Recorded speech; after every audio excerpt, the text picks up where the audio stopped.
Hello दोस्तों, कैसे हैं आप सब। स्वागत है आपका सीपीसीटी एंड एमपी एग्ज़ाम में। जैसा कि आप सभी लोग जानते हैं कि हमारे जो सीपीसीटी एग्ज़ाम के हैं वो फॉर्म डालना स्टार्ट हो चुके हैं। तो हम लोगों की जो क्लास थी अभी काफ़ी दिनों से बंद चल रही थी, कंप्यूटर की क्लासेस और भी अन्य बैच अभी बंद थे। तो अब हमने फिर से जो सीपीसीटी की क्लासेस हैं वो फिर से स्टार्ट कर दी हैं। तो आज के जो हम क्वेश्चन लेकर आए हैं वो आपके लिए ऑब्जेक्टिव बेस्ड क्वेश्चन लेकर आए हैं, ठीक है। अब जो हमारी कुछ क्लासेस हैं वो ऐसी आएंगी कि हम आपको टॉपिक वाइज आपको कंप्यूटर पढ़ाएंगे, फिर उनके ऑब्जेक्ट आपको पढ़ाएंगे। तो इसी के साथ साथ जो आज की क्लास है ना, हम आज की क्लास के कुछ क्वेश्चंस हैं वो देखते हैं और बढ़ते हैं। आज की क्लास वो स्टार्ट करते हैं। तो पहला जो हमारा क्वेश्चन दिया गया है वो ये दिया गया है कि the total number of cells in the cell range P5 colon P8। तो सेल रेंज P5 और P8 में कुल सेल की संख्या कितनी होती है। तो ऑप्शन दिया गया है 5, 13, 20, 8। तो इसका जो हमारा आंसर हो जाएगा वो हो जाएगा 20। जो हमारी P5 से लेकर T8 तक की कुल सेल की जो संख्या है वो होगी हमारी कितनी, 20। तो चलिए चलते हैं अगले हम अपने नेक्स्ट क्वेश्चन की ओर। नेक्स्ट जो हमारा क्वेश्चन है वो देखेंगे, पढ़ते हैं हम अपने अगले सेकंड नंबर के क्वेश्चन को। जो हमारा सेकंड नंबर का क्वेश्चन है वो ये दिया गया है कि codes that have different widths और lengths contain lines which can be ready be communicator they can they say. मतलब इसमें ये पूछा गया है कि वे कोड्स जिनमें अलग अलग चौड़ाई या लंबाई वाली पंक्तियां होती हैं, जिनमें अलग अलग चौड़ाई और या फिर लंबाई वाली पंक्तियां होती हैं जो कंप्यूटर द्वारा पढ़ी जा सकती हैं, उन्हें हम क्या कहते हैं। ऑप्शन पढ़ेंगे ए और CII कोड पढ़ते हैं, OCR स्कैनर ऑप्शन में दिया गया है। हिंदी वाले ऑप्शन भी देख लेते हैं, वार कोड, और डी ऑप्शन में दिया है हमारा कोड। तो इसका जो हमारा सही आंसर हो जाएगा वो हो जाएगा हमारा क्या, वार कोड। सी नंबर का जो ऑप्शन होगा वो बिल्कुल राइट आंसर होगा। तो चलिए चलते हैं अगले नेक्स्ट क्वेश्चन की ओर। देखिए दोस्तों, हमारा जो इंस्टाग्राम पर एक ग्रुप बना हुआ है उस पर भी आप लोग हमें फॉलो करिएगा, और हम एग्ज़ाम से कोई भी MP से रिलेटेड एग्ज़ाम्स हैं उनसे रिलेटेड आपको इंस्टाग्राम पर इन्फॉर्मेशन देंगे। तो ये जो हमारी लिंक है इंस्टाग्राम की वो मैं डिस्क्रिप्शन में आप लोगों के लिए दे दूंगा। तो चलिए चलते हैं अगले नेक्स्ट थर्ड क्वेश्चन की ओर। थर्ड जो हमारा क्वेश्चन है वो ये है कि a standard keyboard usually has blank not function keys. किसी मानक कीबोर्ड में सामान्यतः फंक्शन कुंजियां कितनी होती हैं। ऑप्शन पढ़ेंगे 8, 9, 10 और 12। तो मानक कीबोर्ड में सामान्यतः जो हमारी फंक्शन कुंजियां होती हैं वो कितनी होती हैं, 12 फंक्शन कुंजियां होती हैं। ये आप सभी लोग जानते हैं, जो F1 से लेकर F12 तक होती हैं कीबोर्ड में सबसे ऊपर। चलिए चलते हैं अगले फोर्थ नंबर के क्वेश्चन की ओर। फोर्थ नंबर का जो हमारा क्वेश्चन है वो पढ़ेंगे, power of the data store into refresh from time to time even when turn on are needed। तो इसमें ये पूछा गया है हमसे कि जो हमारे स्टोर किया हुआ डाटा है वो पावर ऑन होने पर भी समय समय पर रिफ्रेश करने की आवश्यकता इनमें से कहाँ होती है। एस रैम का मतलब होता है स्टैटिक रैम, डी रैम का मतलब होता है डायनेमिक रैम, और कैश मेमोरी आप जानते ही हैं। और फोर्थ ऑप्शन दिया है रोम, रीड ओनली मेमोरी। तो इसका हमारा जो डी ऑप्शन हो जाएगा, सॉरी इसका जो हमारा डी रैम है बी ऑप्शन में दिया गया है वो इसका सही होगा। हिंदी में भी इसको टिक करेंगे।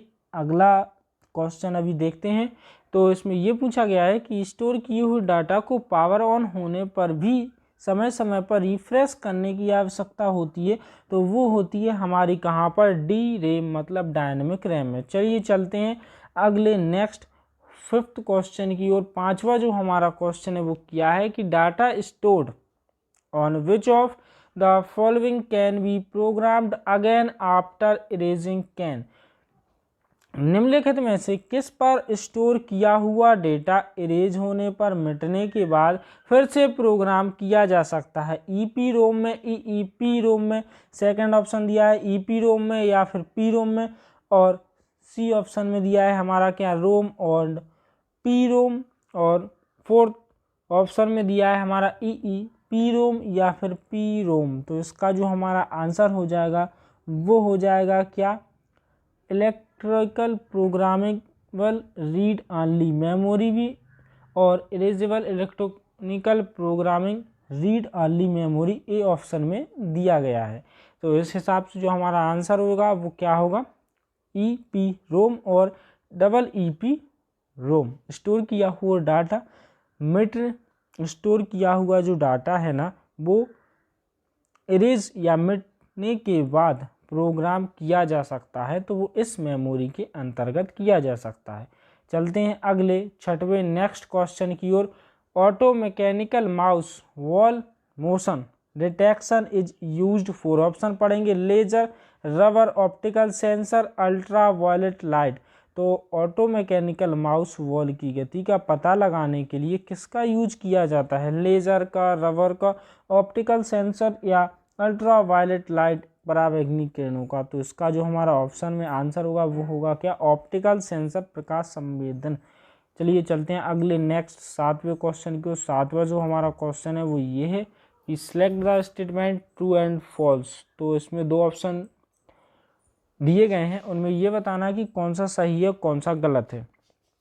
तो देख लेते हैं, हम अपने दोनों ऑप्शंस को पढ़ते हैं। ऑप्टिकल माउस मैकेनिकल माउस की तुलना से अधिक तीव्र गति से और अधिक सटीकता से प्रतिक्रिया देता है।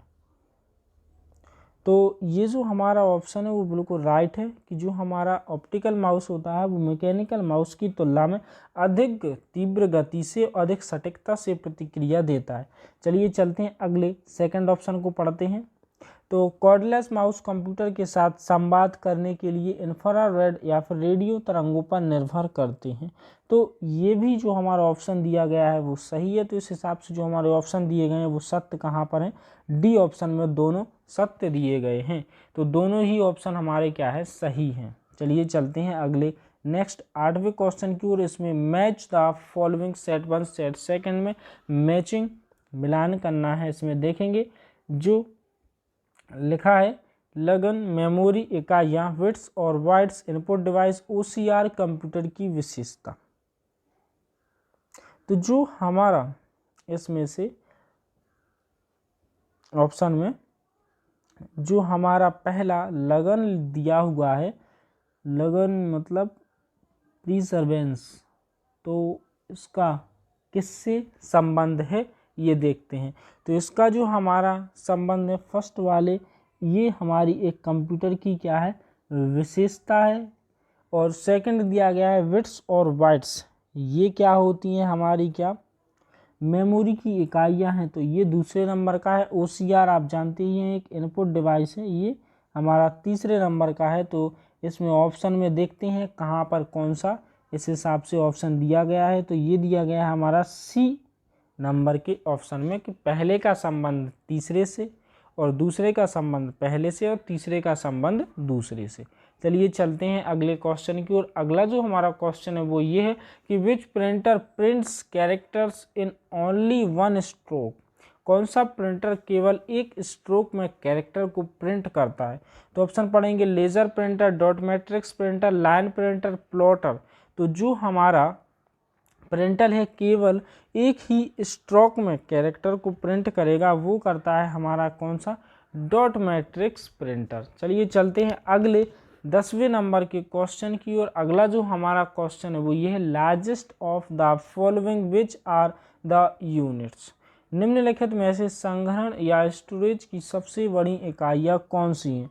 तो ऑप्शन पढ़ेंगे टेराबाइट, किलोबाइट, मेगाबाइट, गीगाबाइट। तो जो हमारा आंसर हो जाएगा वो हो जाएगा क्या, टेराबाइट। देखिए दोस्तों, साथ ही साथ हमने एक टेलीग्राम ग्रुप भी बनाया हुआ है, उसकी भी मैं लिंक आपको डिस्क्रिप्शन में दे दूंगा। वहाँ पर हम आप लोगों के लिए PDF उपलब्ध करवाते हैं, फ्री PDFs भी आपको प्रोवाइड की जाएंगी इस बार। और साथ ही साथ हमारा जो पटवारी का बैच है हिंदी का वो भी जल्द से जल्द हम स्टार्ट करेंगे, ठीक है। इसी के साथ साथ उसमें हम GK और GS का भी बैच स्टार्ट करने की तैयारी में है पटवारी के लिए। तो चलते हैं अगले नेक्स्ट क्वेश्चन की ओर। अभी जो हमारा CPCT का एग्ज़ाम है उस हिसाब से जो हमारी कंप्यूटर की क्लास है वो अभी ऑब्जेक्टिव बेस्ड क्लास चल रही है। और फिर हमने आप लोगों को बोला, ये बताया है कि हमारी जो क्लास अब होगी वो थ्योरी प्लस ऑब्जेक्टिव क्लास होगी, जिसमें हम आपको थ्योरी भी पढ़ाएंगे, साथ ही साथ ऑब्जेक्ट भी पढ़ाएंगे, ताकि आपका जो टॉपिक है वो अच्छे से क्लियर हो सके।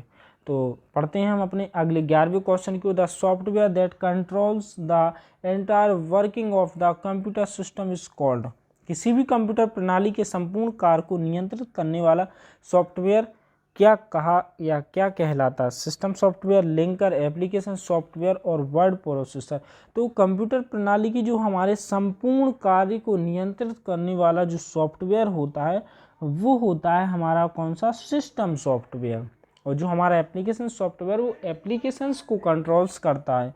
तो चलते हैं हम अपने अगले 12वें क्वेश्चन की ओर। 12वां जो हमारा क्वेश्चन है वो ये, विच of the following is commonly used in creating content like letters और रिपोर्ट्स। ऑप्शन पढ़ेंगे, operating system, word processing software, firmware, system software. निम्नलिखित में से आमतौर पर लेटर्स और रिपोर्ट जैसे कंटेंट बनाने में प्रयुक्त कौन होता है?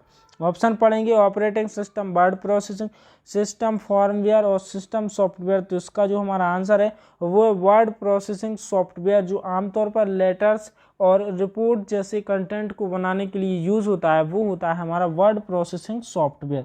चलते हैं अगले नेक्स्ट क्वेश्चन की ओर। नेक्स्ट क्वेश्चन में ये कुछ मेमोरी की क्षमता दी गई है, जैसे कि 0.5 GB, 10 GB और 512 KB की क्षमता के 3 रैम चिप वाले कंप्यूटर की कुल स्टोरेज क्या होगी? तो इन सभी को ऐड करने के बाद जो स्टोरेज आती है वो आती है हमारी कितनी? 522.5 MB। चलिए चलते हैं अगले नेक्स्ट क्वेश्चन की ओर। नेक्स्ट हम अपना क्वेश्चन देखेंगे। नेक्स्ट जो हमारा क्वेश्चन है वो ये है कि which of the following is equal to 4 megabyte. 4 megabyte की जो क्षमता होती है वो 4 मेगाबाइट किसके बराबर होता है? 4000 किलोबाइट, और भी ज़्यादा दिया गया वाइट्स 4096 किलोबाइट्स, 0.25 गीगाबाइट्स। तो इस हिसाब से इसका जो हमारा आंसर है वो है 4096 किलोबाइट। चलिए चलते हैं अगले नेक्स्ट क्वेश्चन की। नेक्स्ट जो हमारा क्वेश्चन है वो है, in Windows users can place person files folder in it. My folder, my document, mentions, prompt, my text. Windows में उपयोगकर्ता व्यक्तिगत पर्सनल फाइल्स या फोल्डर्स को इसमें रख सकते हैं। ऑप्शन पढ़ेंगे, माई फोल्डर, माई डॉक्यूमेंट, प्रॉम्प्ट और माई टेक्स्ट। तो इसका जो हमारा आंसर हो जाएगा वो हो जाएगा कौन सा? My document. चलते हैं अगले नेक्स्ट 16वें नंबर के क्वेश्चन पर कि during the booting process the computer which is the primary depends on the device they are working properly wives startup to check whether or not the program blank runs OS kernel antivirus power on self test disk cleaner. तो इसमें ये पूछा गया है हमसे कि booting process के दौरान कंप्यूटर जिन प्राथमिक डिवाइसों पर निर्भर करता है वे सही से कार्य कर रही हैं या नहीं, यह चेक के लिए वायोस स्टार्टअप प्रोग्राम ब्लैंक पर रन होता है। कहाँ पर वायोस प्रोग्राम रन होता है? तो आप सभी जानते हैं जो हमारा वायोस का प्रोग्राम होता है वो पावर ऑन सेल्फ टेस्ट पर रन होता है। चलते हैं अगले नेक्स्ट क्वेश्चन की ओर। नेक्स्ट जो हमारा क्वेश्चन है वो ये कि in Microsoft window processing blank displays the menu option of the window. Option पढ़ेंगे, control plus space bar, alt plus space bar, alt plus shift और alt plus control plus T. Microsoft Windows में blank की दबाने पर window के menu विकल्प दिखाई देते हैं।